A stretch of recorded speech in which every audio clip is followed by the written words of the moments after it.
Hello and welcome again. Thank you so much for joining us. I hope that you have casted your vote. If you are Portuguese living in Portugal or abroad, I did cast my vote at the General Consulate in Johannesburg, Bruma, South Africa, and looking forward to see what will be the man or the woman that will now, for the next mandate, impersonate the best and for the greater good of all Portuguese in Portugal and abroad. So welcome back. Yesterday we just gave you an exciting gift. I told you it was going to be amazing. Please don't miss out. Have you scheduled your calendar? Have you marked it down? Okay, so again, let us repeat. This Thursday coming, okay, 28th of January at 8 o'clock Southern African time, I will be on Facebook and on YouTube on a Zoom specific class, and I'm going to be delivering a crunch A1 beginners level of Portuguese. Now, this, I promise, it's going to be from A to Z. I'm not going to leave anything untold. I'm going to give tons and tons and tons and tons and tons of content in a way that you can grasp. I promise you, you're going to be able to grasp. So, and this, there is no catch. This is free. All you need is your precious time, because I am giving also the same, my precious time. So I give 100% of my 50%, you give 100% of your 50%, and we have a date and we have a fantastic time. It's going to be fun. It's going to be active. It's going to be interactive. It's not going to be boring. Promise you, I am here. We're going to work questions and answers. We're going to participate. We're going to be able to have a whole lot of engagement going, but you need to be on the other side.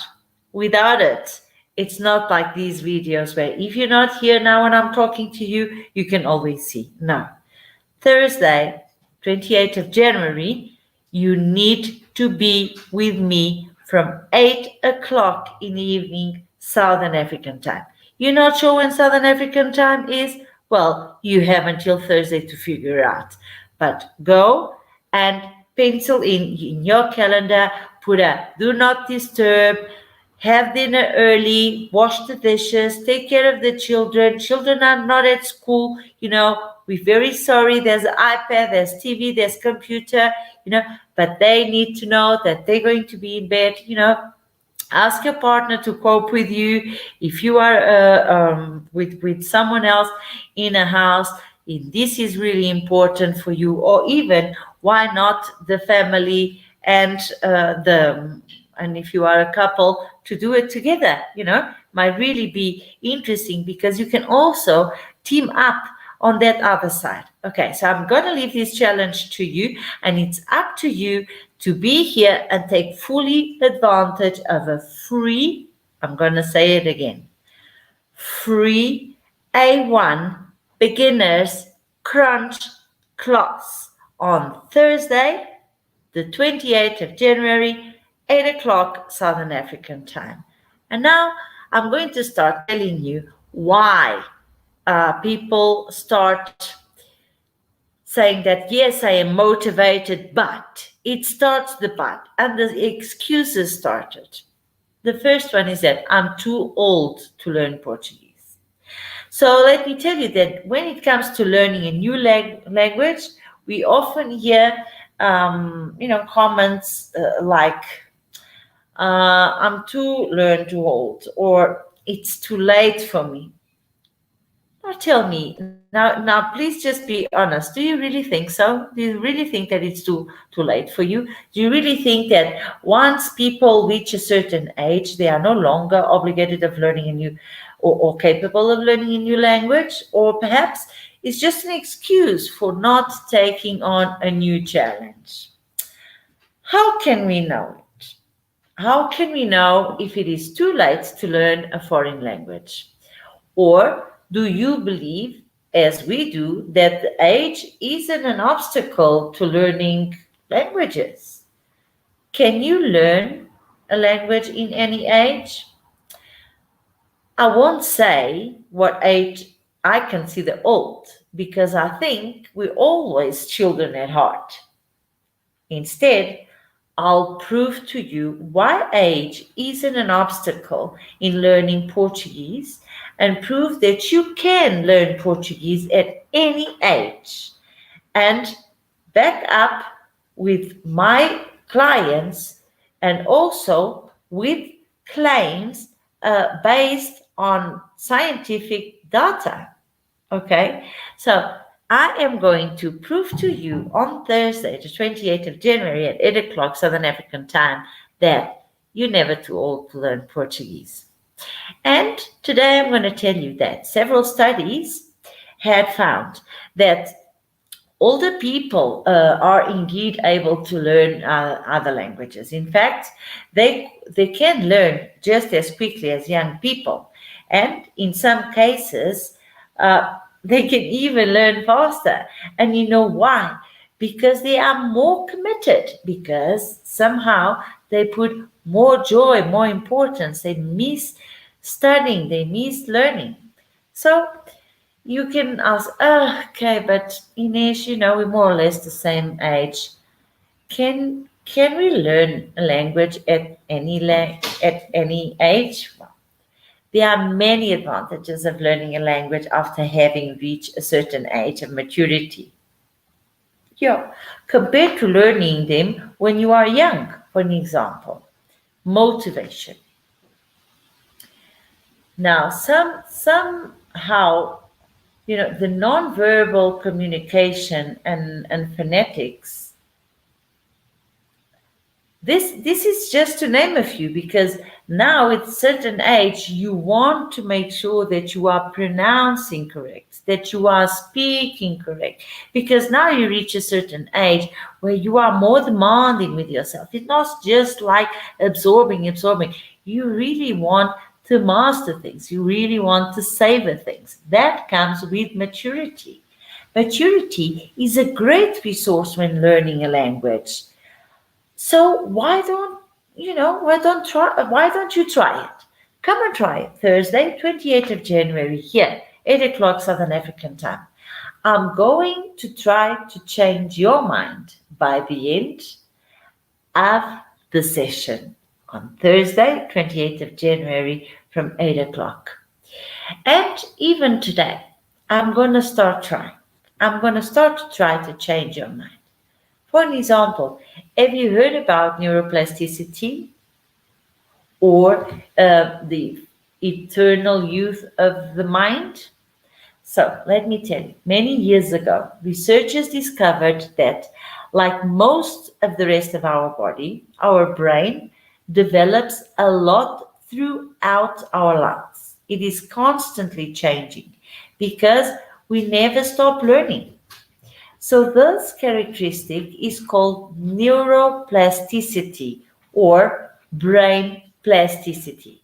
Now, neuroplasticity is a scientific term that describes all the ways that our brain changes. Changes happen specifically during the genesis, which is when new resources are created during the learning process. When you start learning something new, your brain immediately makes like a formula to learn it, to assimilate it, and to retain what is really important and what is the blah blah.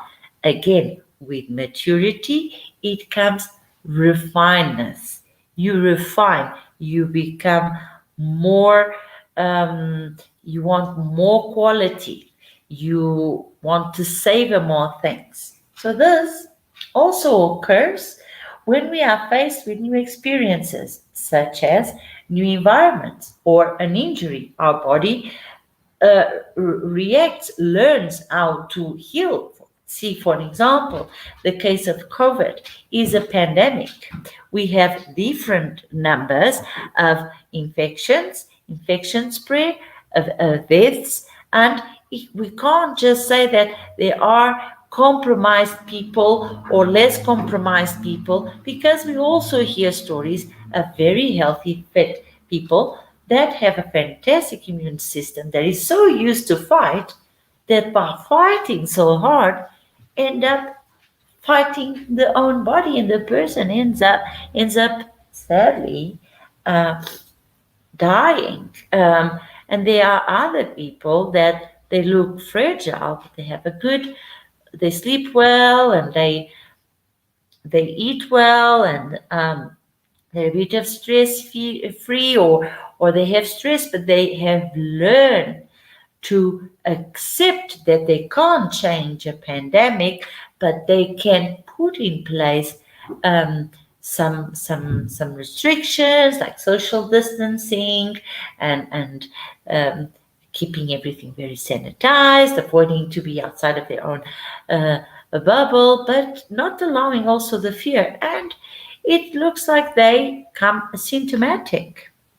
We don't know. We don't know. But until then, all of these exercise that we are all individually going through is neuroplasticity. All of us are going through this. So why not take the wave that our brains are already doing this to bring something, a new subject, because our brain is already in that process mode. And why not bringing that challenge, that new item, to that new theme of discussion to our brain, that new challenge of being the Portuguese language? Okay, why don't we try on Thursday, 28th of January, 8 o'clock Southern African time? Give it a shot. I'm here. I promise you, you won't regret. Also, adding on to, our brain is constantly evolving and doesn't stop. It just doesn't stop evolving only because we have reached out at a certain age. It evolves as we ourselves evolve and we learn. For example, I'm going to bring to you, there is a study that was made in the year 2000 by um, it was made by Maguire. Sorry, my dog is. And it was based on MRI scans of the brain, and how drivers support this theory. Maguire actually focused on the London taxi drivers. So they conducted this study on London cab drivers, who most spent nearly 2 years driving through city streets before they can get their license. You know that. So scientists wanted to study how much intensive training affects the brain. So the results of these 16 taxi drivers showed that the hippocampus in our brain was physically larger than of the 50 healthy men in other professions, different professions, than not taxi drivers. And in addition, the more experience these taxi drivers gained, the more their hippocampus developed. This means that this intensive training period contributed to their cerebral development regardless of their age. These 2 years learning the streets of London only to be able to get a taxi driver's license. So, as you can see, this is scientifically proved. Neuroplasticity exists. So again, I'm going to ask you, are you too old to learn Portuguese? I would say no, that you are not. Our brain is continuously evolving, even in old age. It doesn't stop evolving once we blow out 30 candles or 40 candles or even 50 candles. The more we learn, the more it develops. There are very few limitations. Let me tell you something. I myself have an aunt that she's highly diabetic. She's in bed most of the time. Her tummy doesn't work well, etc., etc., etc. She's over 90 years old. This aunt of mine loves to read, but she loves to read. And she reads and reads and reads. And we're talking about someone that did he didn't afford academic education, just normal school. I don't know, maybe grade four. I actually don't know, but I would say that maybe grade four at that time in Portugal, and then going, to serve and to work on a factory in textile and etc. And of course, then the family got their own businesses. But this to say that she did not have a profession where she didn't went to university or work with books, etc., etc., etc. But she always loved to read very much. Let me tell you that my aunt has no signs of dementia. She learns, she's inquisitive, she talks, she speaks about everything. Why? She always wants to learn new things. And it's not only about reading about romances. And she's always watching the news and always questioning and always wanting to know new things. Now, for me, it's not an individual case. It's proof. The more that you challenge, that you motivate your brain, the larger is your capacity to learn new things. So, can you learn Portuguese at any age? Definitely you can. And those ones that did not attended language classes, okay, I invited you, or even those of you who have, I invited you to join me on Thursday, the 28th of January at 8 o'clock Southern African time, and come to me for a Portuguese beginners free masterclass. Join me Thursday, 28th January from 8 o'clock. It's free, it's a crunch course, it's a crunch class. We don't know what time we're going to end. Make sure that your computer is working well, because you don't want to do that over the phone. A tablet, if you have, it's fine. That you have an exam pad, that you have a pencil, that you have good connectivity. Ensure that you are comfortable, that you have eaten, or that you have some snacks around you. Make sure that you have advised your family that this you want to do, that you are committed. Ask them to cope with you, to bear with you, on handling the household tasks and so forth, or even fixing the kitchen or etc. Even at work, if you are at work, so you don't come out late, and you can do this Thursday, 28th of January at 8 o'clock Southern African time. Okay, I'm really, really, really, really looking forward to it. And you're going to ask me, why learn another language?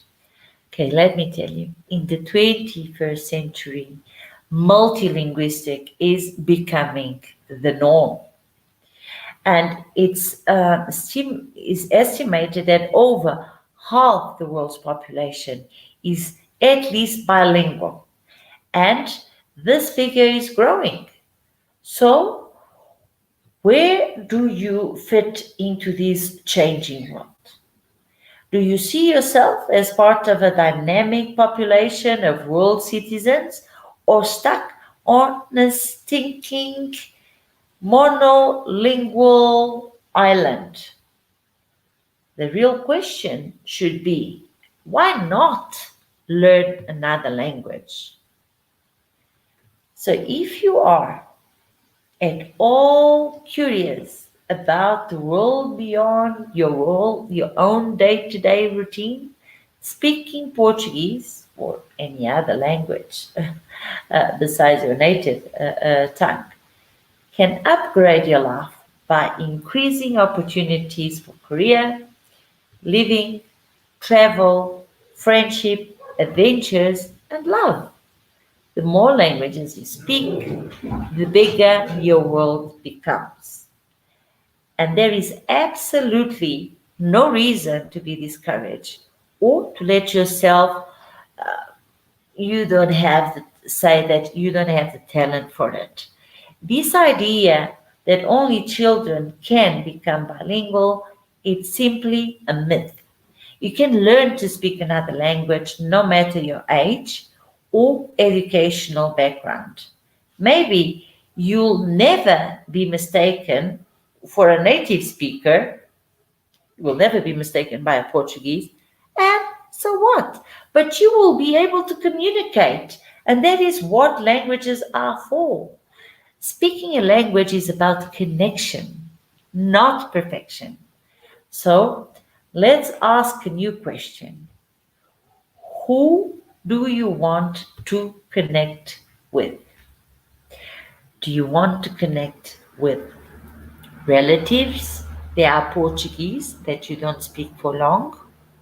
Do you want to connect with business partners, with clients, perhaps in African spoken countries, or in Brazil, or in Goa? Do you want to immigrate to Portugal or retire to Portugal? Do you want to be able to educate your children in Portuguese because your partner is Portuguese, because you fell in love with a Portuguese person? You have, above all, to set up your motivation. What is the intention for your communication? And then come and learn Portuguese. Learn Portuguese, not only the language Portuguese. Come and learn Portuguese to think how Portuguese think, that mindset to how Portuguese feel, where Portuguese come from, the whys and the nots and the don'ts and the yes behind their words, behind the way a Portuguese expresses ourselves. You're gonna have so much fun. So I'm looking forward to meet you in our crunch class on Thursday, 28th of January from 8 o'clock Southern African time. And tomorrow, here at the same time, I will let you know a little bit more and how you can get your specific entrance, your specific access to the classroom. Is that okay? I hope that you are enjoying our our sessions, that this one specifically today was informative. And please, if you know of more people that can benefit, family, friends, relatives, colleagues, business associates that could benefit from learning Portuguese, come and invite them to see the YouTube or Facebook every day, or and to come and join Thursday, 28th of January, 8 o'clock in the evening, Southern African time. I promise you, I'm going to give you a whole lot of content. It's going to be fantastic, fabulous, and you do not want to miss out this opportunity. And again, it's free. There is absolutely no catch. I'm waiting for you. Now, take care. We have a message here from Isabel. Isabel says that if you are a grandchild of a Portuguese-born citizen, continental and insular Portugal, or a grandparent born and died in former Portuguese colonies before its independence, you must speak Portuguese in order to obtain Portuguese citizenship. This is very true, Isabel, and it's really important because the amount of the countries and the population that is Portuguese spoken and that it's in business, it's it's huge. Okay, it is now the fifth most spoken language in the whole world and is going to evolve. It's a boom. So you really want to be able to at least have A1 to A2 level. So you can go and you can claim your citizenship, your descendancy, but you can also connect. It's very important to you connect, because otherwise you're going to say you are, for an example, imagine that you are in Angola and then you are your parents were Portuguese. So in Angola, you are always seen as the Portuguese, although you are in Angola, and then you go to Portugal and you're always seen as the Angolan. You need to have that, you need to cut that gap, you need to do that bridge, you need to bring it closer. Like, for an example, if you are a second or third descendant of a Portuguese born in Madeira that immigrated to South Africa, and at home you always listen to your granny or even your parents speaking Portuguese, but then, or maybe you even went to the Portuguese school, but then, just life got in the way and etc. And you lost totally track. And now, because things are not like really amazing, and there is security issues and taxation and cost of living and etc. and etc. etc. etc. And you really want, or you have, property that you inherited in Portugal, and why not go and just live there. You can't just go to the consulate and say that, my grandfather was, and what can I have to do to get my passport? You need the identity, and the identity is in the language and in the culture. So please, um, come and join me on Thursday, 28th January from 8 o'clock in the evening, Southern African time. I promise you, you're not going to be wasting not more than yours and my precious time. Okay, take care. And Isabel, thank you so much for your comment. And please, if you find this interesting, put the world around. Thursday, 28th of January, 8 o'clock in the evening, Southern African time. Take care. Bye bye, and see you tomorrow.